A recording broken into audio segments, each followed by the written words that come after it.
Brother Ron, and welcome to We All Be News Radio and TV, the news-free Dixie for the 21st century.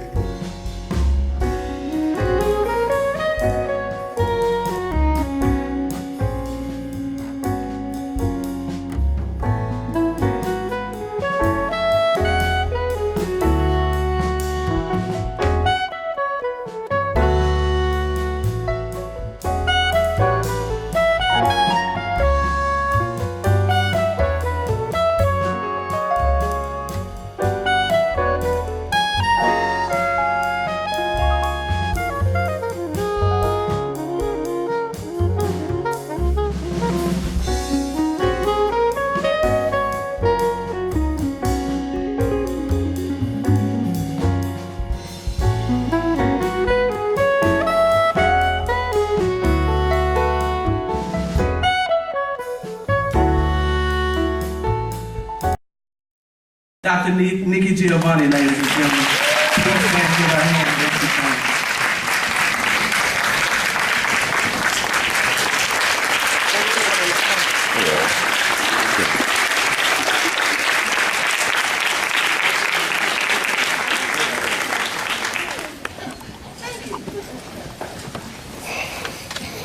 That's actually my grandmother's favorite hymn. And the only thing that I know about turning 70, which I did this year, and I'm very happy to have done that as opposed to, for example, not, is that, you cry about every damn thing. And so, any little thing comes up, So hearing that was very nice. I'm glad to be back in Memphis. I'm a Tennessean by birth. I'm from Knoxville. And it's really, it's very nice to be at the university here. I don't want to sound like I'm nagging or something, but I just think this is important to say to you all. You know what bothers me about colored kids today? Among other things. But I just want to mention it because probably even here in Memphis, which is an international city, most of you don't have a passport. True. Right? And it's really bothersome because you got to have a passport because any place that you want to go is going to be international now. And we've been fighting, people my age and a little bit younger, we've been fighting a lot to get things open up for you. That a university, even Memphis, we've got here, I know, an African-American department. We couldn't even protest for the most part to say we want to be able to go to Ghana, which we should be going to, or to say, we want to go down to Cape Town, or right now East Africa's a little messy, so you don't want to go there because your parents don't want to bury you or something, but, and you really wish those Negroes would stop it because it's stupid to be blowing each other up like, they're not going to fight people killing us and we have to do it ourselves. That'd be another discussion. But you've got to have a passport. And I've been, because I worked with my former student, Kwame Alexander, and Kwame does LEAP for Africa, which is a literacy program. And Kwame called me, which was really nice. I owe that kid because every time I've called, he's a great poet, and he's been an NAACP, I have 7 NAACP Image Awards. And so Kwame had called me a couple of years ago and said, I'll be glad when you quit writing so I can win one. But and he's a really sweet guy. And he called me one day and he said, Nikki, I need a keynote speaker because this is the 3rd year he's had LEAP. He said, I need a keynote speaker. I said, I'm glad you're coming, Kwame, because I know a lot of people. What are you looking for? He said, no, you don't understand. And, he wanted me, so I was like, oh.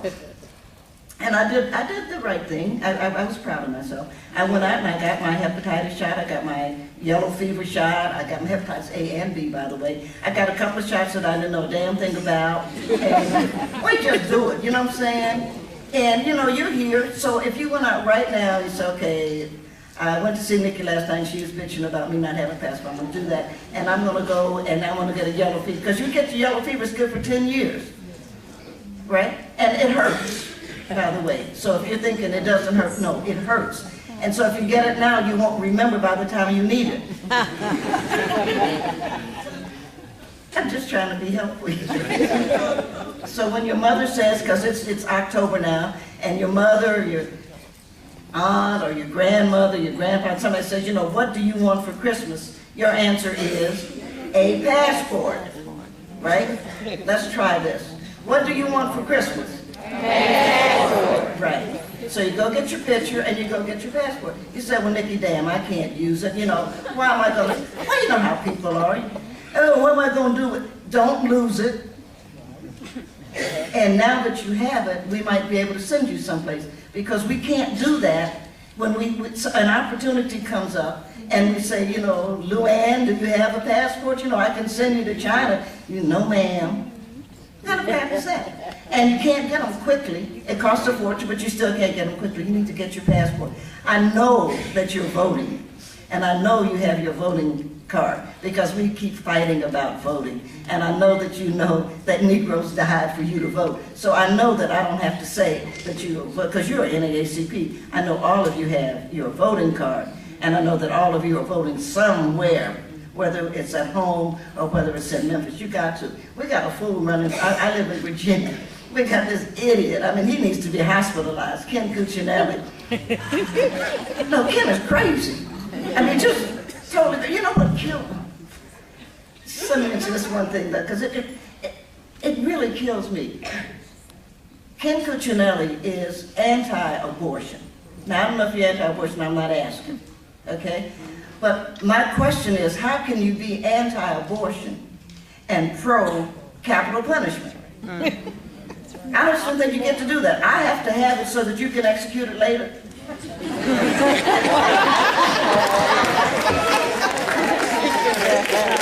Right. I don't think you get to make those kind of decisions. I think that I run my own body, and then to see a bunch of men standing around talking about what women should do with their bodies. Have you lost your mind? We do you a favor, and all we get for it is crap. And then we have something, and then people are debating whether or not you're going to do something else with it. That's just so crazy. And I know, so I said, well, Nick, you know, whatever. That's not the point. The point is that women have been friends to men, and men ought to be friends to women. And the other thing is, when we have them, we don't get to walk away from them. We don't get to say, hey, mine, or I'm not coming back, or we don't get any of that. We're stuck with them. So if you help make them, help take care of them, but I don't even want to do that. Help us make a decision that makes sense. And sometimes that has sense. So Ken Cuccinelli likes to control women. Can you imagine being married to somebody who thinks like that? You know, he's about half step off of putting a hood on your head, and, you know, there's that thing that Arabs do, you know, like, ooh. Well, that makes me crazy. Because I do have a face. And the last time I saw people with their heads covered, they were called Klansmen. And they came out and they lynched people. So I like to look at faces. You know, I think that things like that are important. But I just wanted to mention that to you. You've got to have a passport, and you've got to vote. And these are just two things that you just have to do, because we don't know when you're going to use it. I'm at Virginia Tech, and we have programs in Switzerland that I work with, Presidential Global Scholars, and we have programs in Asia, which I don't work with now, but we are working with the programs in Africa. You got to go to Africa. And it's not like, oh, you know, the land of milk and honey, none of that kind of crap. I mean, don't even think about it. Get your shots, take your malaria pills, and go with an open mind, because there are a lot of different kinds of literacy. And a lot of people don't read. They don't read in any language. That doesn't make them ignorant. And it's somehow really important for you to see what these people bring. I was in Ghana recently for, 10 days, and never heard a harsh word. I couldn't stay in Memphis that long. That's true. So there's something that the people are doing. And you say, okay, well, Nikki, you know, they don't have half the road. No, not even half. Only about 1/10 of the roads are paved. They don't have paved roads. I don't know that you need paved roads. I do know you need community. I do know that you need to have somebody who is responding to you as a human being. The women have that thing, and they put their bottles of water on it. And you know how you hear that Africans are lazy? You know, you hear that all the time. You listen to right wing and stuff. And then we stayed with the people. So we weren't with the 4-star hotel, which I like. At my age, I like 4-star hotels. But I wanted to say, I do. I'm not going to lie about that. I'm old, and I don't want the hardship. I was taking a shower, like the first day that I got there, because you fly from JFK, well, you're here in Memphis, yeah, you'd still have to fly. Well, you could fly from Atlanta, but you'd have to change in Frankfurt. And I like Frankfurt, and they have good cheap caviar, so there's something to be said for Frankfurt. But that'd be another discussion. And probably the best thing if you're going to fly from well, you fly to Atlanta, actually, and then fly to JFK, and then you take the nonstop down. And you get there, and it's in the morning, and so you've been on the plane all night. You know, you need to brush your teeth and have a cup of coffee. I did miss my Starbucks, though, when I was in Ghana. I'm going to write Starbucks and ask them why we don't have a place in Accra. It's a capital city. And no, Accra's a major city. You ought to be able to get a Starbucks, right? You can get a Starbucks in Budapest. You can get a Starbucks in Prague, right? So why can't you get a Starbucks in Accra? And so that will be my question to them. Are you really being prejudiced? But when I was at Fisk, I talked, I'm going to be a little more logical than that, but I was invited to teach for a semester at Fisk, which I enjoyed doing. And as you may or may not know, Vanderbilt has 3 Starbucks. Tennessee State has 2, and Fisk doesn't have any. So I wrote Starbucks. Dear Starbucks, you know, because if you write them, they'll answer. You can do it, and you'll see that. Dear Starbucks, you know, I'm at Fisk, and why don't we have a Starbucks at Fisk University? And they, you know, it takes them about 3 weeks to write you back. Dear Nikki, because they always do, you know, the first name like we're friends. Dear Nikki. we don't have enough traffic. And dear Starbucks, I disagree, because Fisk University is an important place, and they should have a Starbucks there. Plus, it would help Fisk, but we don't nonetheless have a Starbucks. We didn't have one in Accra either. But my point, excuse me for deviating like that, my point being only that it's important for us to go. I took a shower, and it was cold. This is what I wanted to share. And I don't know if you've taken a cold shower. You're here in Memphis, so you probably don't do cold showers. You know, maybe you can go to Attn or something, you know. Just step over the border, Mississippi, and get a cold shower. But you probably can't. Is that true? You probably can't get a cold shower here in Memphis. You know? And you know how you're taking a cold shower, but it wasn't cold, it was warm cold. You know, it's that kind of cold that makes you crazy, because if it was real cold, you get used to it. But it was just that, like, we don't have hot water. And I was standing there, because you are an American, and so you stand there, like, doing your American thing. And I didn't want to be ugly. It was just like, why am I in a cold shower? And I wanted to share this. Speaking of my grandmother,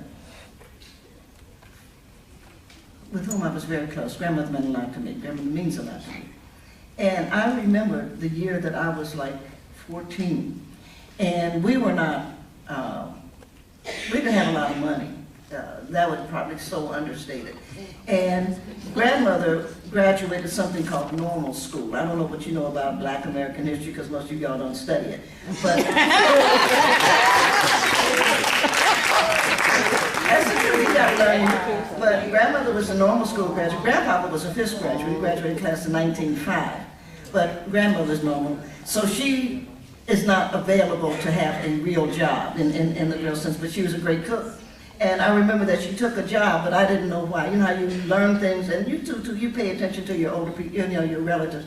But she took a job, and she was cooking in a white woman's kitchen. And then I went to camp. It took me the longest to figure out grandmother took a job so that I could go to camp. Because she wanted me to have what all of the other kids that had 2 parents that were working. She didn't want me to be the kid living with a grandmother that didn't have anything.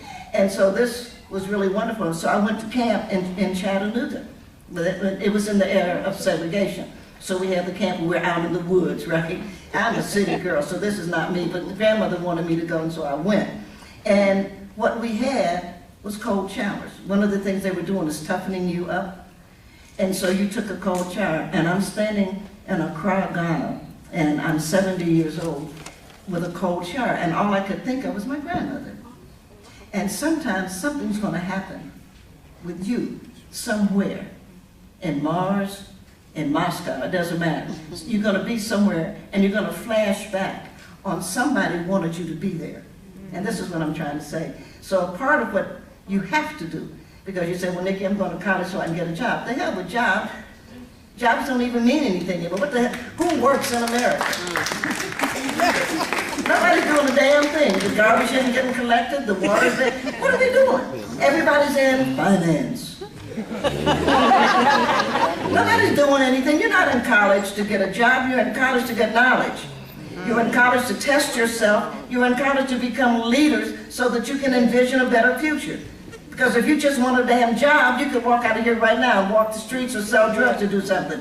You are here to learn something about yourself.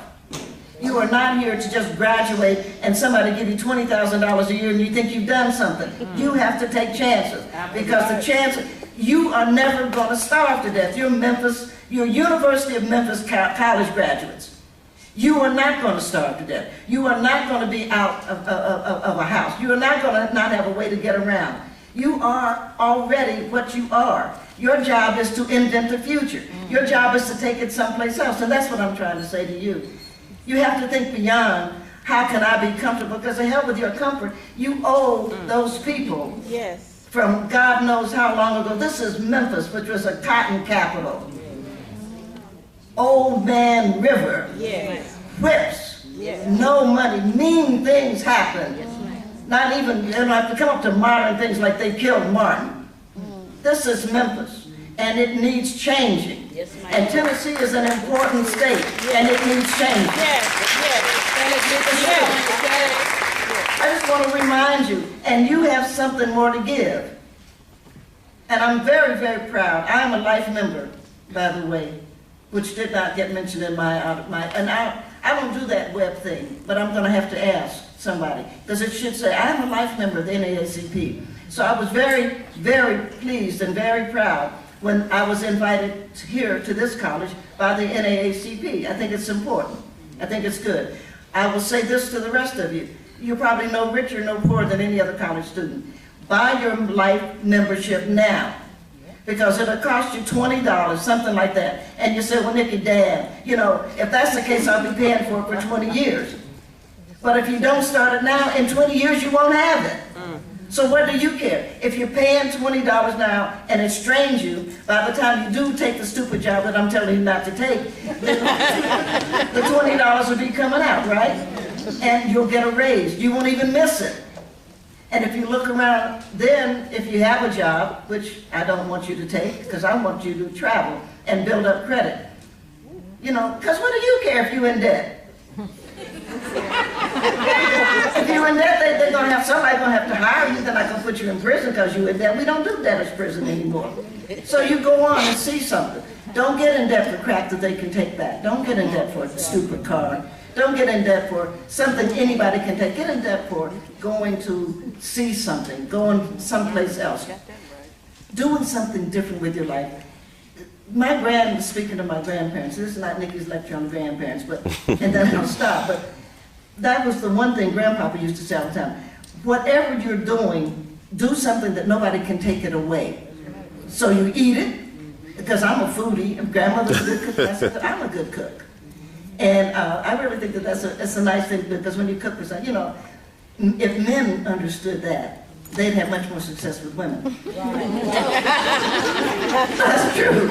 Oh man, a man that will cook for you will get almost anything. It's just like, hey, I fried his eggs for you.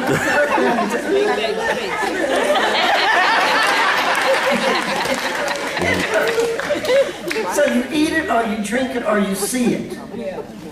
Because that's what you have to do, because nobody can take that away. If you wear it, they'll take it away. If you drive it, they'll take it away. If you're living in it, they'll take it away. So make it a point in your life to get those things that nobody can take away. And no matter what kind of world we're living in, you all live, you're going to go blind looking. No, you're not going to even go blind. You're going to kill yourself and people like me because you're texting as you drive down the streets, which is the dumbest damn thing you can do. So if you want to just read your iPhone while you're going down the street, put a book on it. That's better than, hi, I am now going down Main Street. It is a red light. That's not what you say. You're not saying diddly. You know you're not, you know. And then somebody's texting you back. I see the red light. So it's sad. And I apologize, and I said, thank you for inviting me. I'm so happy to be here this evening. This is, as we know, the 50th anniversary of the March on Washington. And what I've had my students do, by the way, which I am totally enjoying, is that we've been doing buses. We just keep talking about buses. Because we started with Plessy versus Ferguson, because that was not a bus, that was a train. But nonetheless, Plessy, the Plessy decision is going to end up being, as you know, the separate but equal situation, which was on to overthrow Dred Scott, but nonetheless did not do what it should have done. And so we're going to have to come to Brown versus Board of Topeka before we can actually get to the point that separate is inherently unequal. So we've been doing buses. Duke University, by the way, came up. One of the things, let me just share that this is personal. One of the things that I've been fighting with, not fighting with, but asking Virginia Tech to do. We are, as are you. You are a basketball power. I mean, the Memphis Tigers. I mean, you all are great. And we are a football power. And our football players, we have, the football players fly, actually. They have a plane. And they do. And the basketball players have to go. We don't have a good basketball team yet. And so they have to go by bus. And so I really like our president. He's a great guy. And I've been saying to Dr. Steger, you know, what we need is an art bus, because the art kids should have what the athletic kids. You know, that's the whole Greek concept of the mind and the body and being the best and stuff like that. And you know how you say things to people and people kind of pat you on the back and say, oh, that's a good idea. And you know damn well they're not going to do it. And so we haven't gotten an art bus, but I've been talking about the art buses. I'm sharing it with you all. And I've been going around talking about the art bus for a couple of years now. And they gave me a bus so that I could take some people to the museum, and I took some people down to see Maya Angelou. And, you know, we've done some things, but I want a bus that when I call, they say, yes, Dr. Giovanni. You see what I'm saying? And I haven't gotten to that point. Well, they're not going to give it to me. I don't think I'm going to get it. But Duke has one. So I got a call from Kimberly McCrae, who runs the Women's Center there. I don't know if you know Ken, she's great. And Kimberly says, Nikki, you never guess what I got. And I said, what do you have, Ken? She said, I have an art bus. And I said, truly, I'll be damned. So I've been trying to get an art bus for the, you know. She said, well, that's why I'm calling, because we got the idea from you. Oh. I said, I'm happy for Kim, I really am. I mean, like, oh, that's lovely. She said, so we thought, since we had the idea from you, that we would come up. And I said, you know, because Duke, I said, well, come up. Now, Duke, of course, beats us at basketball because Duke is Duke. We, of course, beat them at football because Tech is Tech. And so I said to our students, even though we're going to host this, we're going to wipe the floor up with them. Because we just can't have them having our art bus coming into our house and beating us. And I got to tell you, we were good. We really were. I mean, my kids, because we've been doing it, so the theme was bus. It was a poetry slam. And if nothing, I mean, technically, so we can slam. We did a good job. But I was one of the judges, so I did try to be nice about it. And we actually declared a tie. But everybody knew. Oh, no, we killed them, you know. And so we're going to have to now go down to Duke on something. And I hope they don't make me, you know, threaten bicycles or something. But I'm excited about that. But this is, that was a long way. So we're doing buses. This is the 50th year of the March on Washington. We also, and I don't know if you've seen it because many of you are too young, people my age or younger in this, you saw Spike Lee's Get on the Bus? Yeah. Which I think is his best film. I really do. And my kids, because I teach at a predominantly white institution, have never seen that many black men of that many, you know, that we're good men. I mean, the black men that they see are drug dealers or murderers or, you know, something crazy. And to look at a bus full of black men who had a variety of issues, but nonetheless were such good people, you know, and everybody was being surprised. So now that's their job. While I'm here in Memphis, because I can't get home, I teach Tuesday, Thursday, they have a test. You know how some kids think that they don't have to go and see the movies that, you know, you show them, and they're like, Nick, I won't be in class today. And I said, because it's not my education. So it's fine, but it's not because I watched the movie. But I just sent out on email the test. I just thought they deserved that. And I don't flunk people because I don't believe in flunking people, but I do say things like, I am so disappointed that you are stupid. Because you know what I'm saying? But it's the 50th anniversary March on Washington. But the one thing that I wanted my students to know, that I share with you, but many of you who are here because we're a member of Delta Sigma Theta know, it is the 100th anniversary of Delta Sigma Theta. And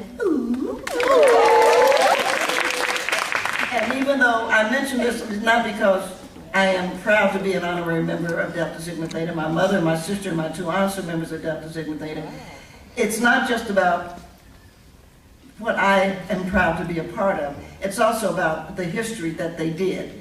Now, we all know, if you know our history, and we at Delta do, and I know the AKAs that are in the room also know, that the AKAs, well, you do, you were our mothers. We were already together. And when the Women's March, when Susan B. Anthony, who was a racist, and those women got together, and they were, she was, and they got together and said, we will fight for the vote. We're going to march for the vote.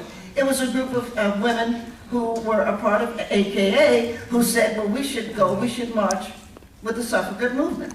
The suffragettes said, we don't want to march with black women. I'm sure that's not the terms that they used. And they said, we don't want to do it. And we said, we black women said, yes, we think that's the way that should happen, because as Sojourner Truth said, and ain't I a woman? And so we decided, they said, well, if you do, you have to march at the end. The group, which was again the AKA, said, you know, we don't want to march behind them. And the group that broke off to become Delta Sigma Theta said, it doesn't matter where we march, but we have to be there. And so we have to honor that, because, you know, if you think about whenever could a group of people do something? We were already convened. And we broke off, and it was a good thing, but it was not about, oh, the AKAs, or it wasn't about any of that. It was about we had a job to do.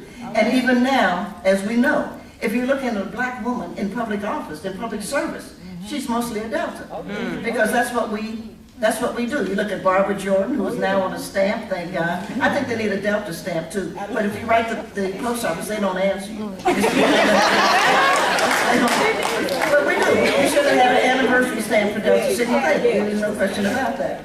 But if you look at you know, you look at the women in public office, that's what we do. If you look at the women in business, they're AKAs. That's what they do. And if you look at women in small businesses, they're all Zetas, because that's what they do. And I think that this is good. So we marched 100 years ago, despite it. If we weren't happy to be behind those women, but we thought that something needed to be said. And so what I wanted to share, because we're important, our beloved and our great soror. And if ever anybody's looking for a subject to write about, Lillian Bimbo is one of the great women in America, and almost nobody really knows who she is. And Lillian was our last president of Delta to come from the floor. And I regret that we no longer do that, because it was a good way of teaching us how to caucus. It was a good way of teaching how to put together a group. But Lillian also, which a lot of Deltas don't know, but Lillian Bimbo bought a satellite. We own the satellite. Delta owns a satellite. We just don't know what to do with it right now. We don't. But it's better to have it. It's like your damn passport. It's better to have it, right? We own, Delta owns a satellite. It's better to have it and not know where we're going to take it right now, than to look around in another 30, 40 years and somebody say, damn, we need a No, Lillian was the most innovative, and she's our graduate from Lemoyne. Yeah, she's right here, and she's from Mississippi. So there's a lot. I mean, first of all, and we love. I mean, Lillian was just visionary. You know, you just follow Lillian any damn place, because you knew whatever it was, something else is going to happen, something else is going to happen, something else is going to happen. I wrote a poem, and of course I should mention our great soror, which some of you may not know, Dorothy Height, and the president of the United States, from Franklin Roosevelt to Kennedy, all had Dorothy Height in their kitchen cabinet. And you know what they used to do to Dottie, though? That the big five would have pictures made, you know, it'd be like, well, you see that with Kennedy and them, you know, or with Truman and them, and Dottie would be there. She had little dumb hats on. She used to remember Dottie with little dumb hats. And she would be there, and they would always, now Dr. Height, you know, why don't you stand on the end? which was really dirty business because what they do is cut her off. And so what you would see is black leaders met at the White House with President Truman, right? And you would see the guys, you Whitney Young and all of them, and you would never see Dottie, right? And Dottie was at the March on Washington, and I was really proud, and then but I was really proud of Spike that he showed Maya, that he showed Dr. Angelo at the March, remember the March on Washington? She was one of the few women that was actually invited. And I thought it was good, by the way. I thought good for Louis Farrakhan, and I thought good for black men, because I think you all getting together, I know it made a difference in the governorship of Virginia, because we elected Doug. And I know that if you all hadn't gotten, you know, a hair up your ass, we would have never done that because you'd been drunk or something on the day of, oh, I'll vote tomorrow, you know, that kind of crap. So I think it's really good. And I'm a big fan of Louis Farrakhan. I know a lot of people don't like Louis, but I'm a Baptist. But Louis did, but Louis did what he was supposed to do. He called black men together. And I think that black men could use, I think everybody could use being called together to talk, because it's important that you talk to each other. That's not my point here. My point here is that I would like to read a poem. I'm never going to get invited to that. It's called We Marched, celebrating the 100th anniversary of the founding of the Sisterhood of Delta Sigma Theta Sorority. We marched 100 years ago into a sisterhood. We came together in love and patience, already called to assembly by our mother sorority. We needed to, had to, must break out. The suffragettes did not want us, offering only the back of the march. Our other did not understand us, so we went our separate ways. But the time had come. Black women would no longer wait. We marched. We marched for the vote. We marched against lynching. We marched about bombings and burnings. We marched for dimes, which the country took over without giving us credit for the idea. We marched for better housing, for the Pig Project in Mississippi. We founded the first family planning project in Baton Rouge, Louisiana, which was burned down by bigots. We recognized you cannot be anti-abortion while supporting capital punishment. By what right must I birth him, that you put him in the electric chair or in prison for life for a crime he did not commit? We sisters of Delta Sigma Theta stood in the past. Dorothy Height was mentored by our great soror, Mary McLeod Bethune. Every president from FDR to LBJ held a Delta in his kitchen cabinet. Gene Noble famously boarded a New York train to put the power of DST with Daisy Bates and the Little Rock Nine. We stood for the future with Lillian Bimbo and our Satellite in the Sky, to be the first black Greek organization to make a film with dignified images of us on screen. When there was a need for a voice, our beloved soror, Barbara Jordan, led the defense of the United States Constitution and therefore the impeachment of the president. We are great. Our sisterhood remains strong and committed. We grow stronger on the love we share. We marched 100 years ago, and we will march 100 years from now, because we are Delta Sigma Theta. We stand for the good and the right. All right.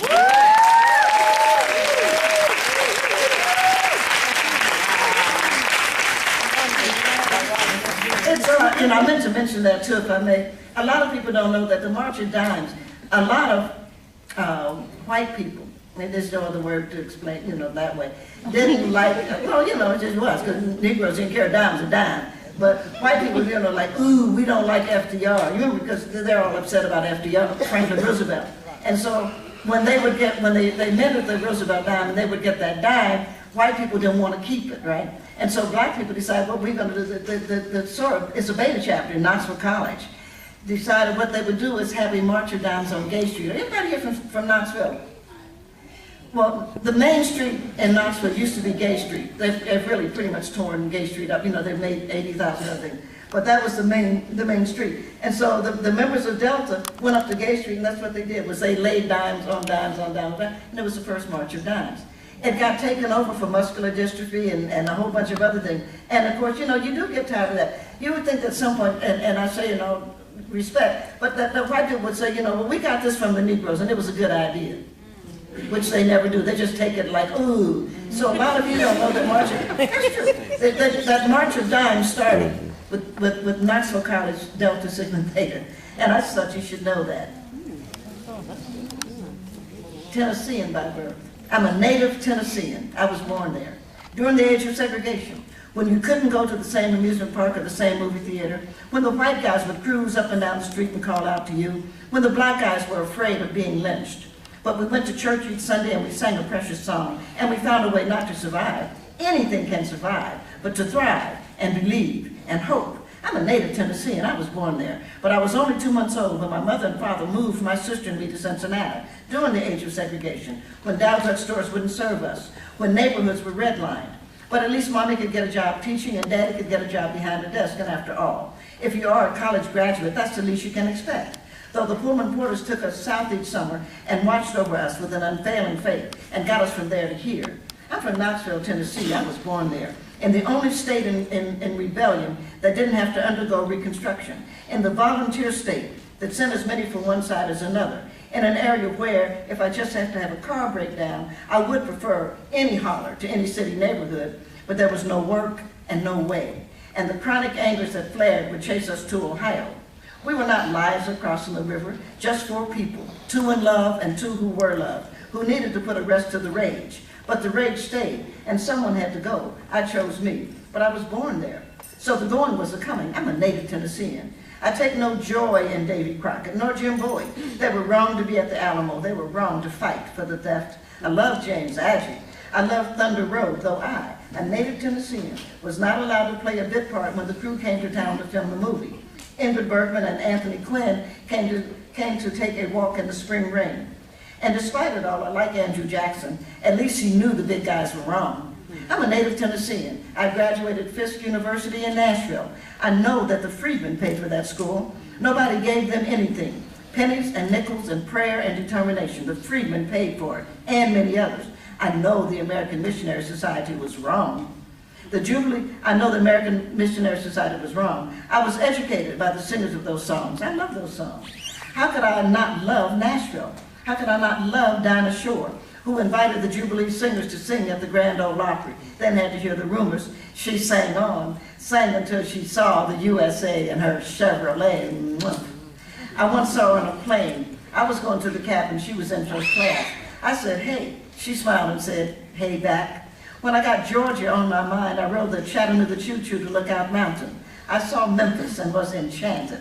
From the mighty Mississippi gracefully turning all red to Bill Street beats at midnight. All those blues from so many bloods. Decided to turn my blues to Memphis gold. W.C. Handy, Bobby Blue Bland, B.B. King, the late, great Johnny Ace. Stacks and stacks of music. American music. The Athens of the South held Tennessee music. But Memphis put the tears to the lonely and crossed over. Everybody wants to rock to my rhythm. I am Memphis. I heard the shots that took Martin. I know who killed the king. I'm a native Tennessean. I know what it is to be free. I am singing the country blues. I am whittling a wooden doll. I am underground mining coal. I am running moonshine. I'm a white boy with a banjo, native to West Africa. I am a black boy with a twang, native to the hills. I am smart. I am cool. I am unafraid. I am free. Yeah, I'm a native Tennessean.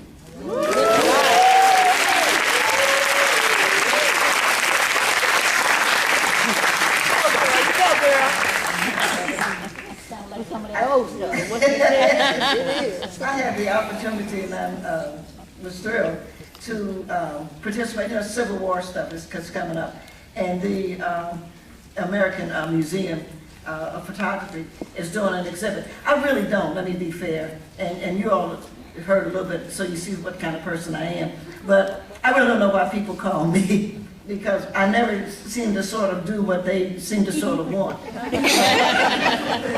But they called, and I'm one of the, I think, 6 or 7 poets that they're doing. They wanted to have some poetry to go with some of the photography. So we're celebrating that. I wrote a poem, and it's called Note to the South, You Lost. And what they did. And, you know, they're always talking about the great cause and what they did. No, you lost. Yeah. You know, it's just like they usually ask these people dealing with Obamacare, you know, you lost. You lost the presidency and you lost the Senate. You know, get over it. It's why we have, you know, elections. Like, no, we're going to still fight. We're going to cut the... I can't you believe those fools are going to close down the government because they don't like care. Yeah. And all fairness to everybody, though, white people kill me because Now, I say that if we were all white, I really don't know how many white people in the room, I'm not trying to hurt anybody's feelings. But if it's one thing that we do, is we have cooked for white people. That's right. And if you look at any fast food restaurant, you know, any kitchen is gonna have black people in there. Even when you have a white chef, right? Yeah. Why would you want people cooking your food who are sick? What kind of sense does that make? If there's anybody on God's earth that you would want to be well, it's the people cooking your damn food. If I was white, I'd be standing around with needles all the time. I would. And it just doesn't make sense. So I wrote this poem because, you know, you lost. It was a civil war and you lost. And no matter how much, you know, hurt your feelings or whatever the hell it is, you lost. And if you lost, that means we won. So we're supposed to be able to move over without, you know, dealing with, when World War II, the Germans lost. Say, y'all lost, you know, donkey shame, you know, and that's the end of it. But all of a sudden, it's a civil war, so we're supposed to be apologizing. So they didn't like the title, and I really forget what they said. But I have learned in life, I share this as an old woman. You can't fight every battle. And I knew I had a book, because that's what I do. So if you go to see the exhibit, it's going to say something else like, Nikki wrote a poem, but we changed the title. And you, of course, you've gotten a new book, so you say, oh yeah, this is Note to the South, you lost. Because when you're dealing with war, the first thing that nobody ever shows you, if you've ever seen a battlefield, the first thing you don't ever see are the flies. Because you've got dead people and blood. So you've got all of these flies. And I just wanted to deal with war. It's not fun, it stinks. Can you imagine having to go into Bull Run? You know, just 100,000 people dead that have to be buried. Of course, Virginia now has a good wine.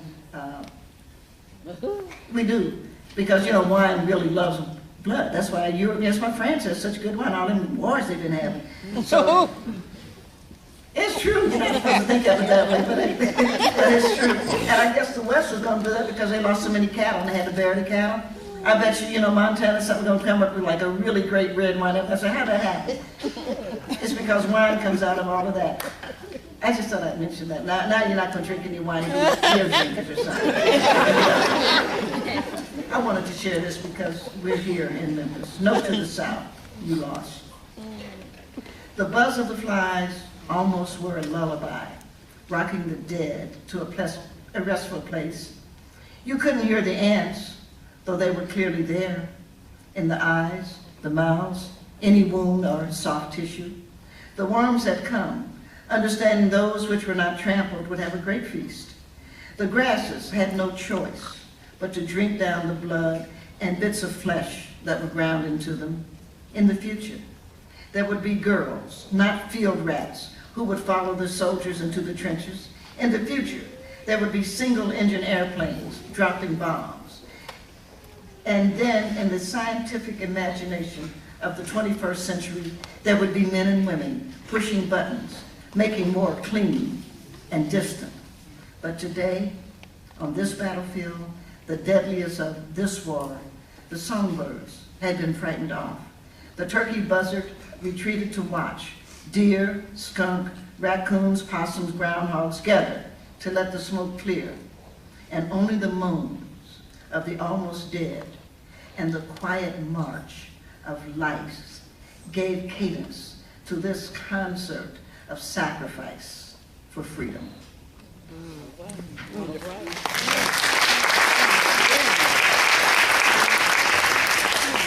I really like that. This is my new book. And I'm really happy about it. For one thing, for those of you who write books, the one thing that you're going to discover is, okay, this is a globe. It's that jewel globe. You've probably seen it. And I just want it. You know how sometimes there's just things you want, but you don't want to buy it. You want to make somebody give it to you? And that's true. I've been wanting a globe for the longest. And I've looked at them all over the world.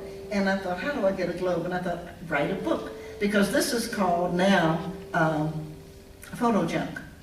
And what it means is that nobody else can use this globe. Because if somebody else has a picture, you know, one of the other authors, I'm at HarperCollins, if one of the other authors Arthur's has something and they need a globe, then everybody will say to whomever, you know, how come you have Nikki's globe? It's how I got my bicycle too. So I have the globe, it now sits in my house, and I'm very happy about that. Utopia, though, is a beer. And my mother died now, she died in 2005, which probably seems longer than it seems to me. Because to me, it's just, well, you know, you're not going to get over it. I'm not going to live long enough to forget I had a mother. And I was being like very sad, and I tried to say to myself, okay, you need to do something to, you know, remember mommy, but, you know, not to be sitting around crying and drinking and embarrassing the dog, because I was sitting on the deck, you know. I was having, you know, just have a glass of wine, and oh, I have another, I have another. Then I felt like, oh, I can't do this, you know, because if I keep doing that, I won't get anything done. My mother would be dead and embarrassed by me. So I thought, what I need to do is something mommy would do. And my mother drank a glass of beer, by the way. I don't drink beer, but mommy drank a glass of beer every day of her life. We realized that she was sick when she didn't want a beer. My mother had perfect blood pressure. She could see without glasses. She had all of her teeth. She has 2 daughters, neither one of which could do that. My sister and I both have high blood pressure. We both wear glasses. We have everybody else, we purchase most of our teeth. And there's always something wrong with it. So I think the beer must be good for you. I just don't like it. But I said to myself, I should get a beer for mommy. You know, it's something I do when I was in Ghana, because the #1 beer in Ghana, some of you know, is Club. And so when I was in Ghana, the first thing I did after I took that cold shower for grandmother was actually to sit down and order a beer for mommy. I don't like beer. It just, you know, it's like cow urine or something. I don't know.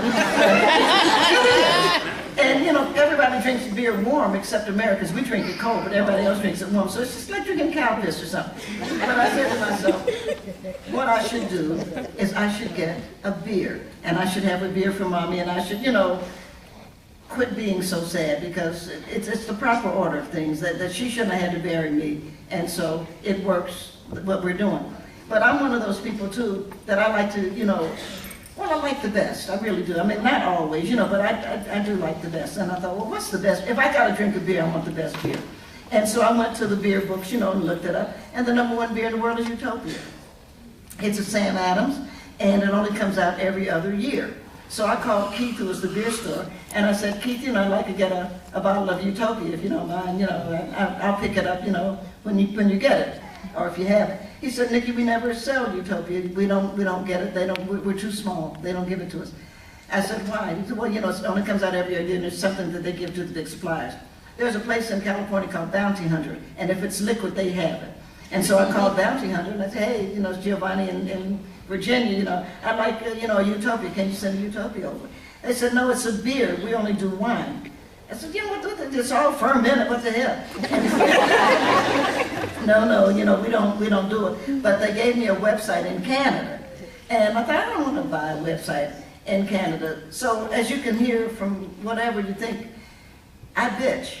And so, it's something I do. I think I do it really well. And so, I was on book tour, and so I was bitching that I couldn't find a Utopia. Utopia, by the way, is $250 a pint.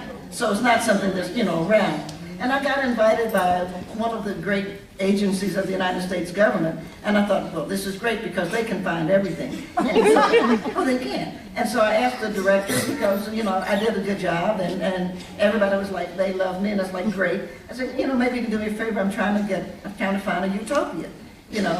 And he's like, look deep within yourself.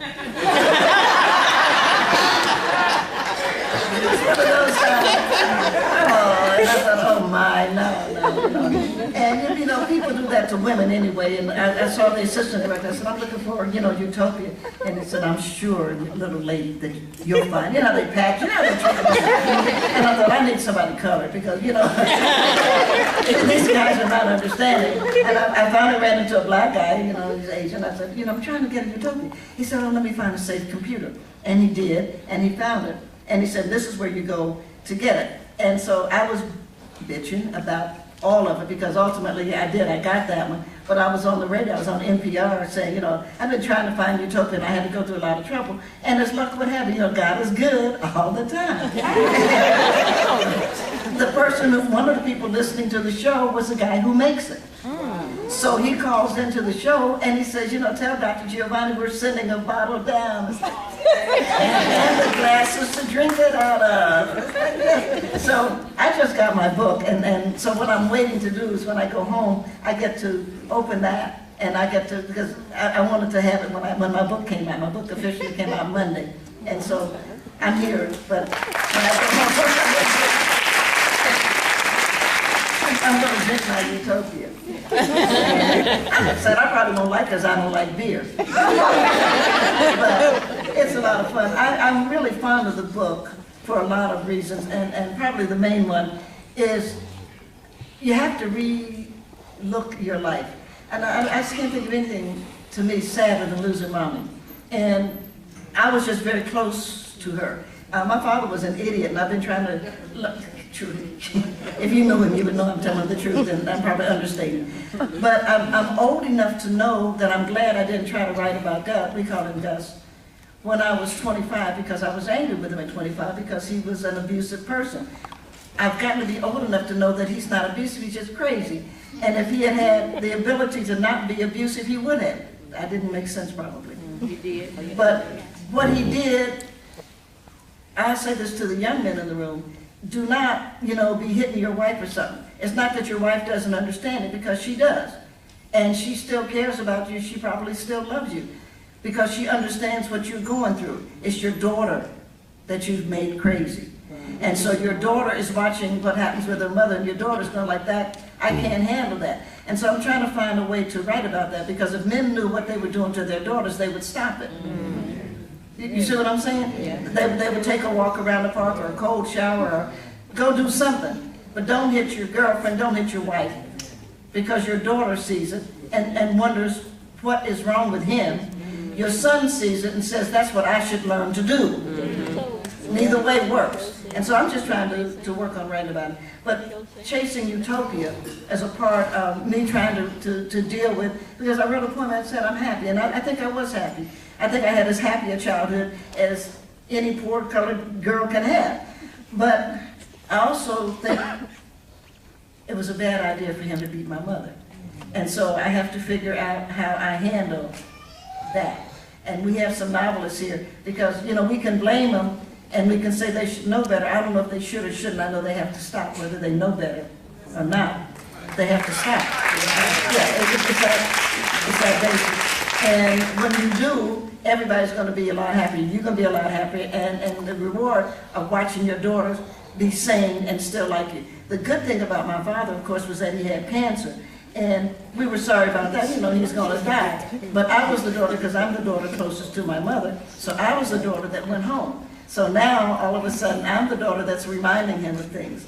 And he's saying things like, well, you don't forget anything. I said, well, you should hear what I remember. And it was really interesting, because now he was dependent on me. We had an argument one day, because I made him cook his own food. And the reason I made him cook his own food is that he just had cancer. He wasn't, you know, incapable. And he was like, I can't fry an egg because his hand would shake. I said, you know, I have a dog, and I'm a dog person. We're dog people. And so he would pick up, you know, I had Wendy then, and he would do it, and then Wendy would lick up the egg. And he would like, you know, you should fix my breakfast. I'm not fixing any breakfast for you. Why should I fix your breakfast? You know, that's that same hand that you hit Mommy with, you know. Do something. Oh, God. He deserved that. And of course he would say, well, you know, you don't forget anything. I said, no, I don't. No, I'm not the girl who forgets.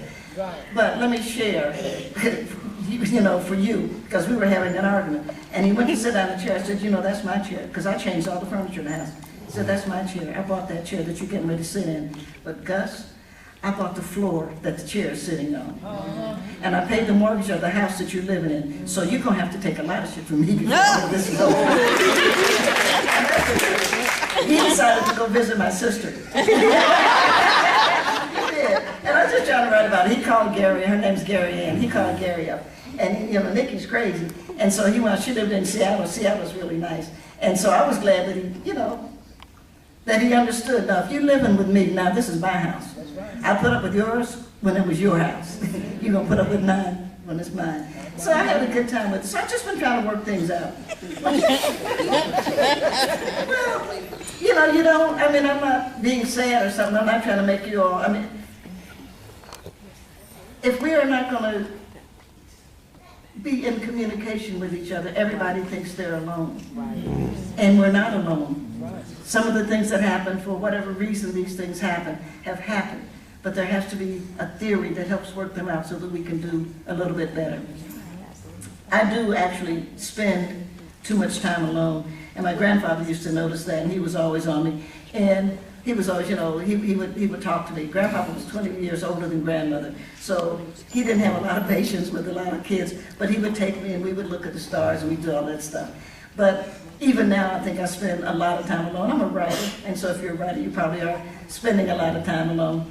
But like a lot of Americans, because I'm an American, like a lot of Americans, you know, when you get ready to eat, probably not this evening, but many evenings, you know, you're eating alone, and I eat late because it's an old habit. I'm just a late eater. I eat dinner like at 9 o'clock.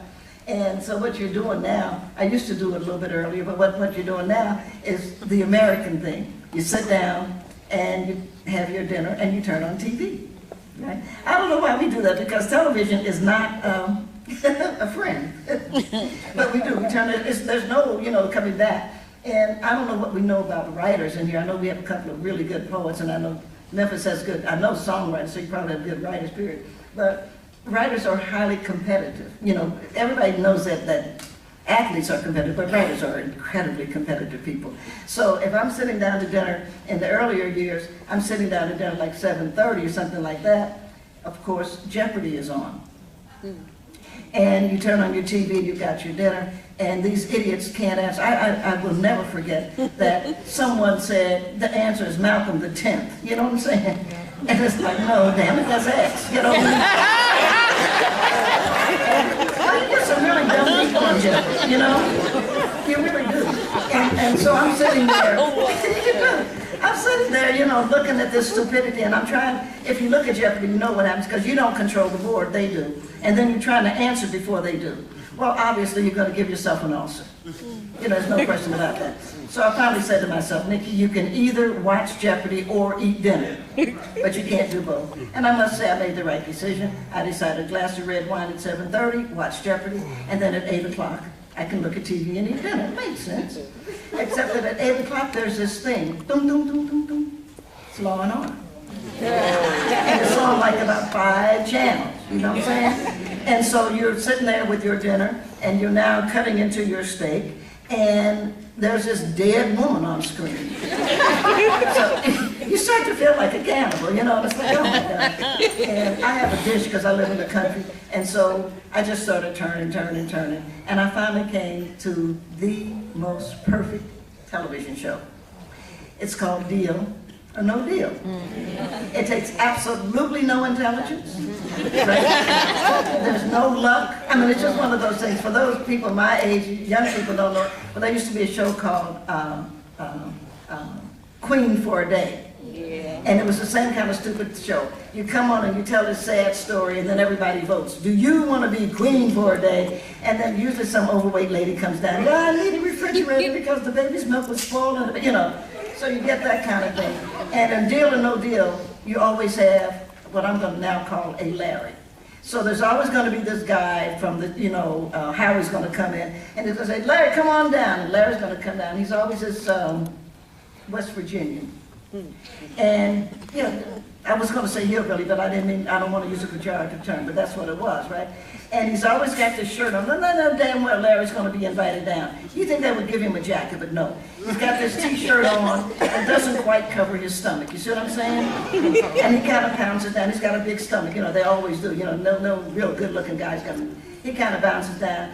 And Howie is going to say, you know, well, Larry, you know, why do you want to play Deal or No Deal? Because you have to answer these kind of questions, those of you who don't play the game. And he's going to, you know, well, Howie, you know, I've been married for 20 years, and I never did give the little lady a honeymoon. You know, the grandbaby needs some shoes, and old Blue, he needs his shots. And so the audience, you know, like clap. Oh, ain't that nice? Old Blue needs shots. And so they clap. And then Howie's going to say to him, you know, because you have to pick your case. So Howard's going to say to Larry, you know, well, do you have a lucky number, Larry? And yes, how I do is I lost my virginity at 19, so I'm going to take 19. They already, you know, everybody claps. Oh, ain't that sweet? And so Now, for those of you who don't play Deal or No Deal, it's really good for eating because you laugh a lot, and that's good for your digestion. Larry has to pick 5 numbers.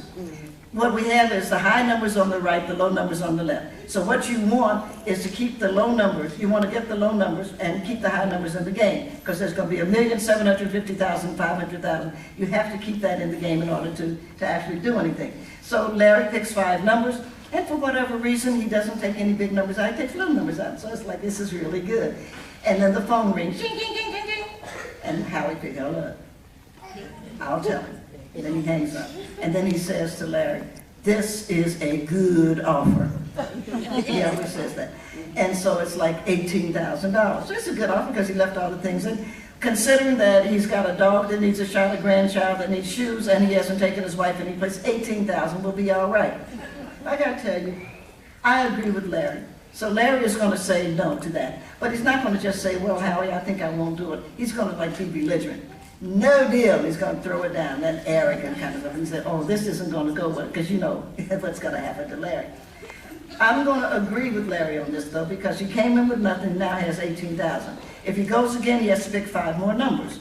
But for whatever reason, if he does pick some good numbers, he'll be okay, but it'll go up. So he picks 5 more, and let's say he leaves the 1,750,000, 500,000 in, so the deal is going to go up. But it goes up strangely. So it's going to go up like 35,000. If he one of those, it doesn't double or something, but like 35,000. This is, getting in high cotton here. And so, I'll tell him, and he it's 35,000. So Larry is going to like, wow, he's feeling his oats now. No deal. Now this I share with you in case you find yourself on Deal or No Deal. I like to do something useful for my audiences. The third deal is your best deal. No matter what you think, that's going to be the best that you can do.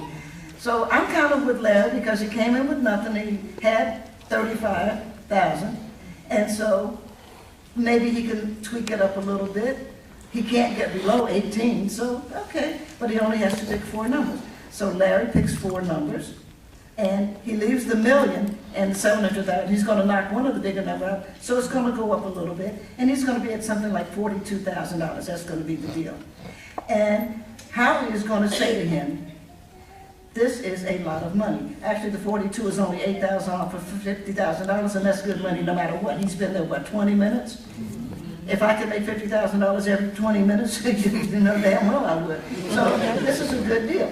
But Howie's going to say to him, "That's a lot of money," which it is. He's going to say, "Who did you bring to help you?" Now, this is the other thing I do for you. It is your money. Do not bring your loser cousin, your ex-girlfriend, people who hate you. Do not ask those 3 people. And he's going to, I brought my brother-in-law and, Eileen, who I've known since we were kids, and they're all going, "No deal, no, that's not their damn money." It is his money. And Larry's going to listen to them, which is a bad thing. You should never listen to people that you're not sure they don't even like it. And so Larry goes, "No deal." And now the mistakes are going to happen. Next thing that goes out usually is 500,000. And then the next thing is the 500,000, is the 750,000. And pretty soon it's down to Andrea and Larry. And one of them's going to have $100 and one of them's going to have, a penny. No, it goes down to $1. But Larry's a loser. So having gone this far, he's going to decide to stick with his case. And of course, when they open it up, Andrea has the 100 and Larry has the $1. And Larry does that thing that people do, if you'll excuse my language, it's called a shit-eating grin. And he goes like, "Well, I had a good time."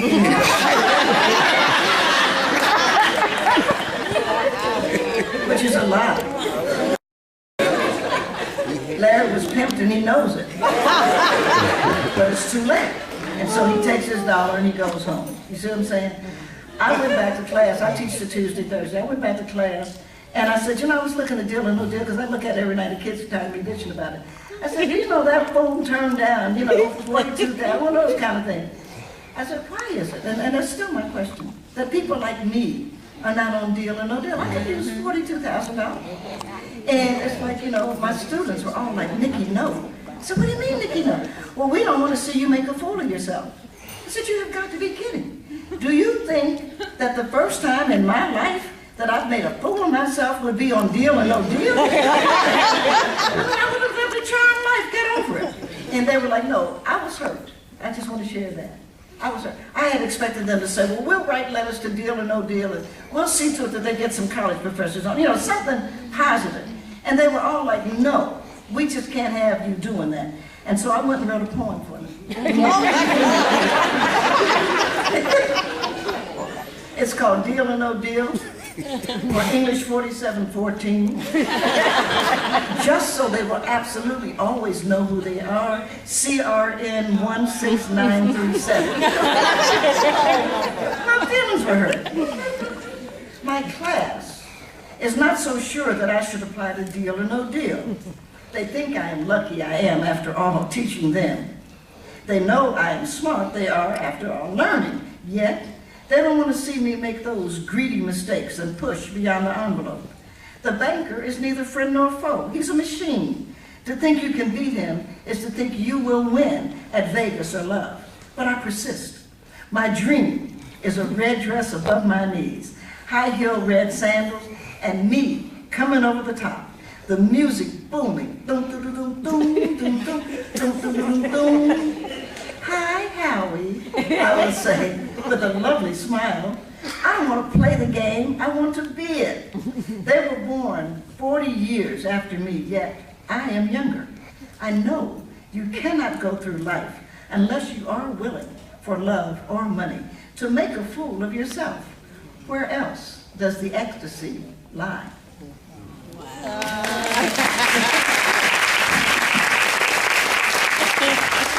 I'd like to close on one of my very favorite poems, and it's called Ego Trippin. Yes.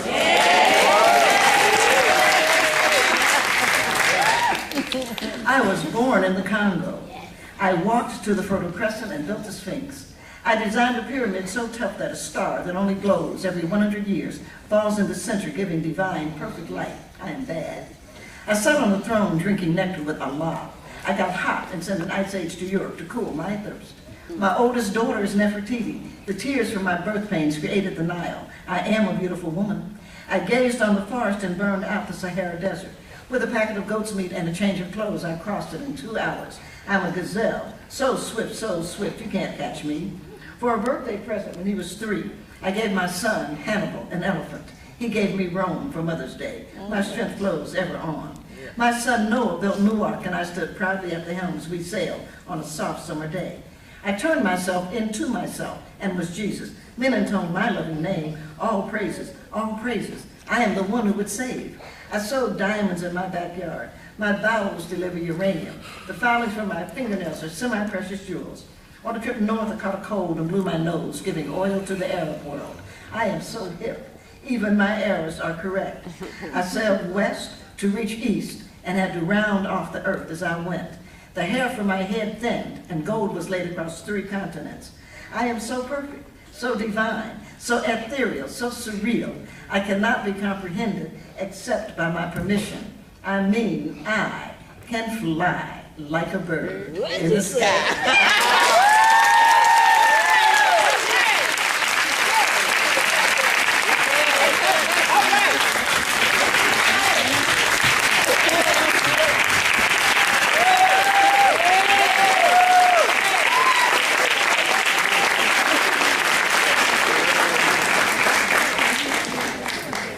At this time, we'll have a question and answer segment. We have mic runners to your right and to your left. If you would, just raise your hand. I don't want a question. I didn't make a statement. Nikki Giovanni, you took us back, and I like that. I'm a little late. Say, got line up there to the mic. I was young with You gotta go up there and talk to the mic.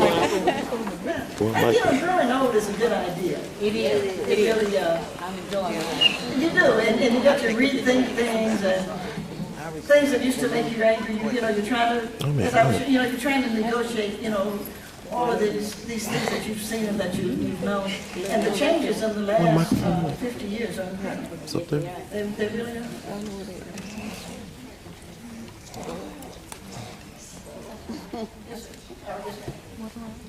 Giovanni, Dr. Giovanni, I would like to say you have not changed, period. I first heard you at the City College in New York, CCNY on Convent. You're the same. I knew you was going to say the thing that you said. Haven't changed a bit. Just acting. You know, you learn a lot, you want to share it with the kids, you know. And of course, Black American history is just an incredible experience. And again, you know, get your passport, because it's so important when the opportunity comes. It's so important to go to Africa, because all 6 strands of DNA that we can identify all reside in Africa. So we know that whatever the first person was, it came from there. And we know that if we judge people only by what we know, then we're gonna misjudge the experience of the African peoples. Yes. And it's important to go and see so that you can have your own relationship with what you see and how you're beginning to take it in. And obviously, one of the things that I did, if I can natter for a minute, one of the things that I was doing in Ghana, because you know, Africa is the Africans are very embarrassed about slavery. That's what they should be. Slavery is a bad idea. But like anything else, you have to say, and what do we get out of it? Well, Middle Passage was one of the most important journeys in the history of human beings, because we learned through Middle Passage what human beings could endure and come out sane on the other side. And without Middle Passage, we don't have that. And so if we take Middle Passage and just pull it, what we have is space. And we're going to Mars. And the only way we're going to get through Mars is understanding what Black people went through, what the people who became Black Americans went through on that Middle Passage. And you've noticed now that NASA and them are studying Middle Passage. You notice that if you go to your Barnes & Noble, any place else, any bookstore, you're seeing more and more books on Middle Passage and on what went, because not just because of people like me talking about it, but I was a help. Because one of the things that we have to understand is how they not only endured, because a lot of people endured a lot of things, but they were sane. It was the sanity that is so incredible about Black Americans, that we actually came off those ships, which were horrible conditions, and we were sane. And there's nobody else that has been through what we've been through, and other people have been through what we've been through, but they are not sane. And we still are. And it's an amazing thing to be Black. I mean, it's just like, Yes. you know, it's just like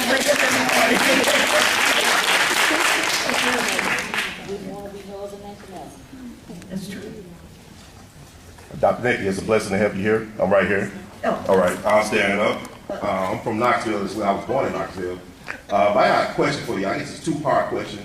I want to know, what is the difference between being a Black feminist and a Black womanist, and what have Black feminism accomplished in the last 100 years? I'm not your girl to answer that question. And no, I mean, I'm not. I don't do theory. As you've been with me this evening, so you know I don't do theory. And Alice does theory. I don't know if she's been to Memphis recently, but Alice Walker. Alice does theory, and there are some other people. Of course, if you're lucky enough to get to see Angela Davis, this is a good question for Angela, because Angela does theory. I don't. I was a history major at Fisk, and what I care about is the entire broad spectrum of it. And so I'm not even capable. I'm capable of telling you I don't know it, and I do know enough to know who does it, but I don't do theory.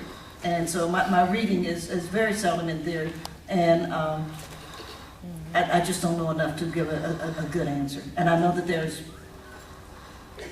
have to be good answers to that. I'm just not your girl for it. You say you're a historian. I know you're a historian. What's your views on Django Unchained or 12 Years a Slave? I wouldn't say that shit for anything in life. That's the only way to answer that.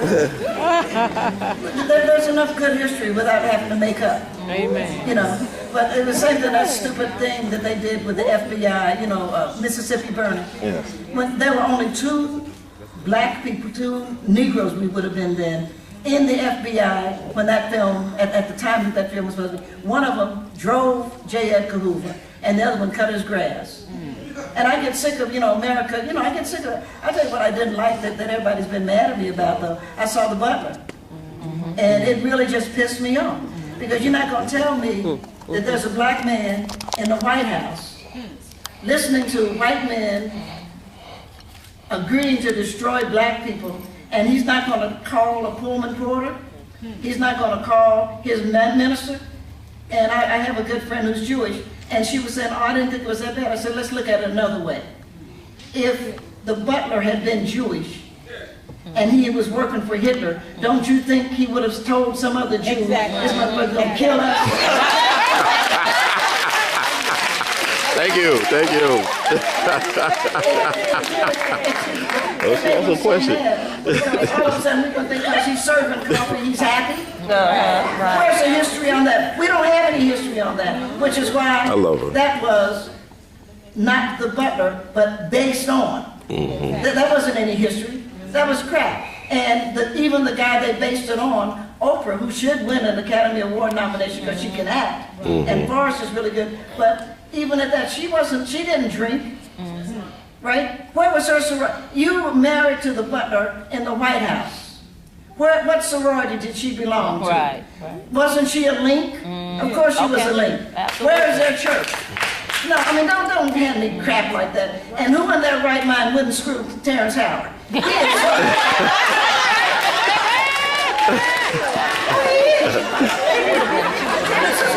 I mean, come on, who's going to say no to Terrence?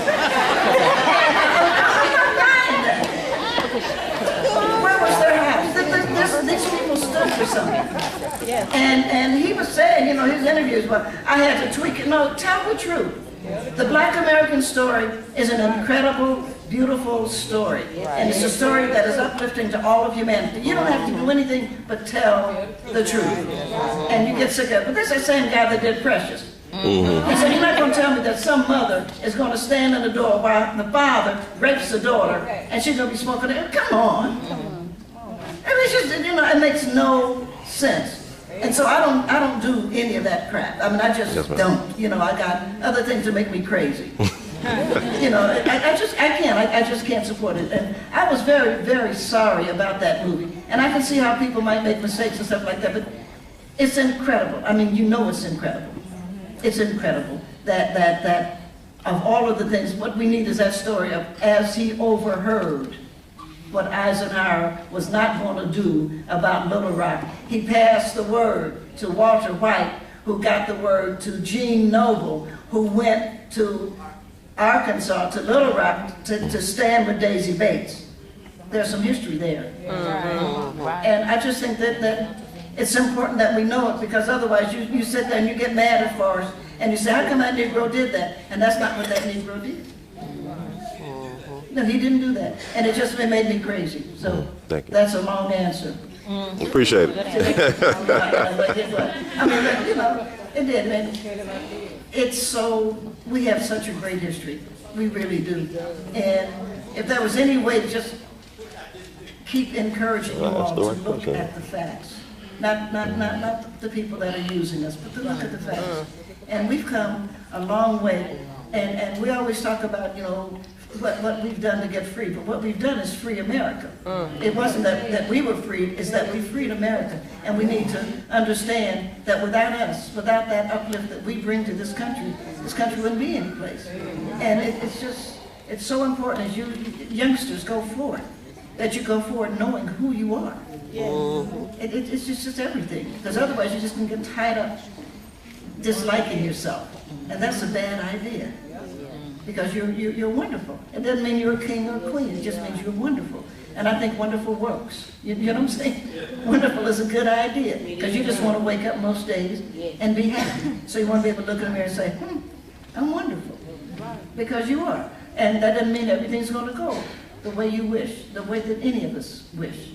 But we discharge our responsibilities. We vote and we have our passport. Okay, we got one more question. Right here. Can you see me? I can now. Yeah. Hi, Nikki. Oh my God, you're awesome. I love you so much. I'm 16 and I just did a project on you Monday, and I was back and forth on who I was going to do, and I was really undecided, and I found your name. This is my first time even knowing anything about you, your story, your everything, and I'm like, oh my God, she's having something Wednesday. I'm totally going. I I saw this quote by you, and I really wanted to know if it was true. You made a statement and you said you would rather hang with the thugs than hang with the people who complain about them. Oh, yeah. And I really wanted to know if that was true. Oh, yeah, definitely. Yeah. There you go.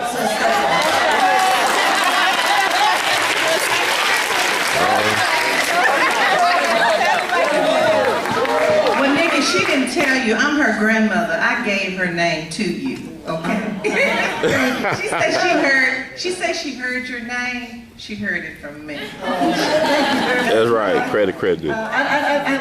First of all, I was a Tupac fan. I did not know that young man, but what he stood for, you know, you have to worry about strong, creative, beautiful young men like Tupac, and as you know, they just took him away, tried to start a war, but we have a sense that poor Biggie lost his life for no particular reason, that other people were trying to start a war. But I've always liked the outlaws, I've always liked the people that push the edge, and when the history of the last 10 years, really, because Tupac essentially was and the thugs were essentially our children, and they continued the fight, they stood for something.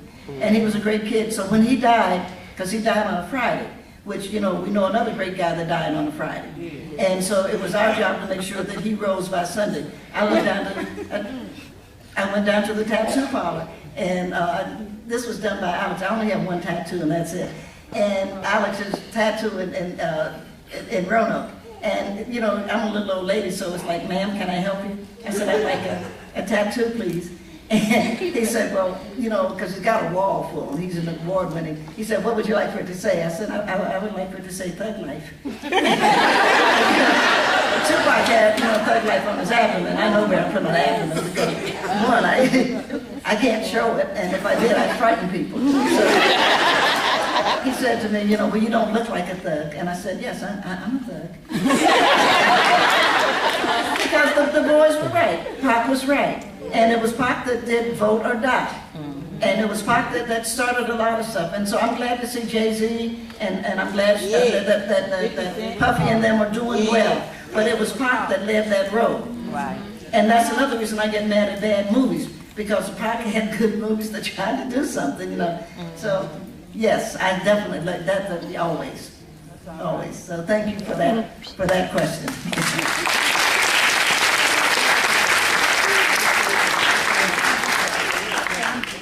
Miss Giovanni, the last but not least, you were awesome. I was back there then, and you were just radical, but you were beautiful. Yes. I mean, your talk, your word, I mean, it was, I mean, he cut to the core. These young folks don't know nothing about it, but I don't.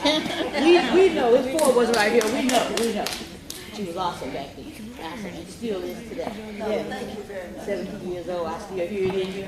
You're not as rough as you used to be though, but you're still there. It's softened up with that age, but that's okay. I still remember your old talk. You were bad, you're bad. Yes, ma'am. Let's give Miss Nikki Giovanni our next round.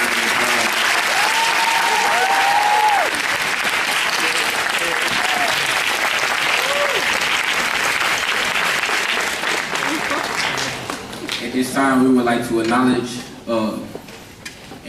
some people, and would you please stand when your name is called? Okay. Miss Madeline Taylor, President, Memphis chapter of NAACP.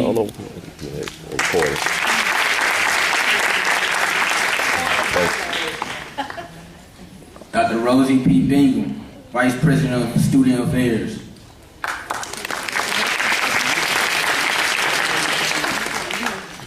Mr. Lonnie Latham, Assistant Dean of Multicultural Affairs.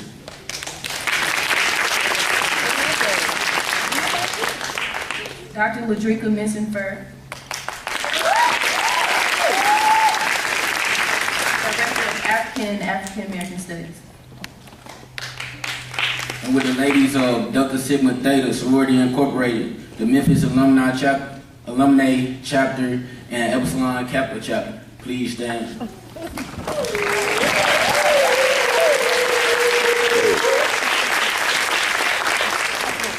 The ladies of Delta Sigma Theta Sorority Incorporated would also like to present a presentation.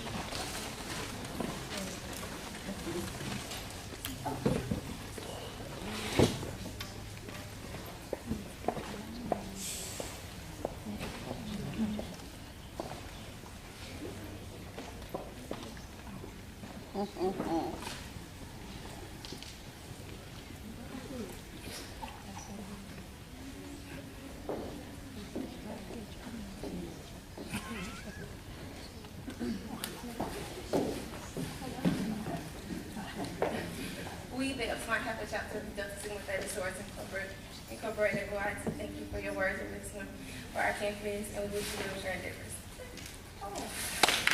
There you go.